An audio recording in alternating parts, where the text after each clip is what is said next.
But I'm not sure how exactly it forwards an agenda that he ran on, per se. Okay.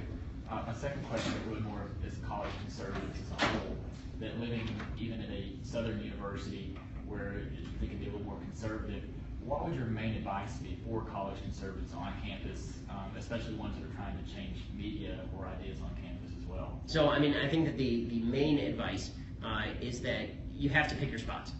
So if you're trying to effectuate change, you have to decide which conversations are worthwhile having, when it's worthwhile to sound off in class, whether you want to sacrifice a grade in order to make an argument.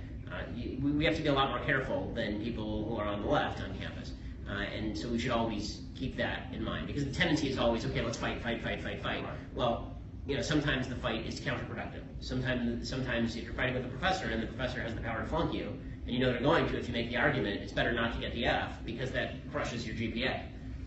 Sometimes it's better to, if you're going to pick a fight with the other side, maybe it's better not to have a Facebook exchange. Maybe it's better to have a public debate. So you just have to decide in very concerted fashion how you want to move forward with your agenda, and decide whether you have to run it almost like a political campaign. Is this thing that I'm about to do forwarding something I care about, or is it detracting from it?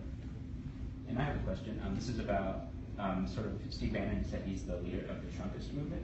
My question is, how can you really define a Trumpist movement if everything Donald Trump does is going to more or less be part of that movement, as it's kind of his name is populist uprising, as again Bannon has described? Yeah. And we kind of see this a lot in college campuses. Make MAGA hats. They have these just pro-Trump rallies all the time.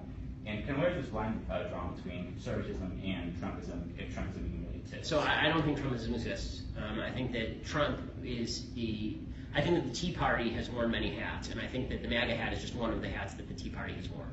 So I think that the same people who voted for Ted Cruz in 2012 thought that Donald Trump was the biggest middle finger to the establishment, and that's really what the Tea Party was mostly about.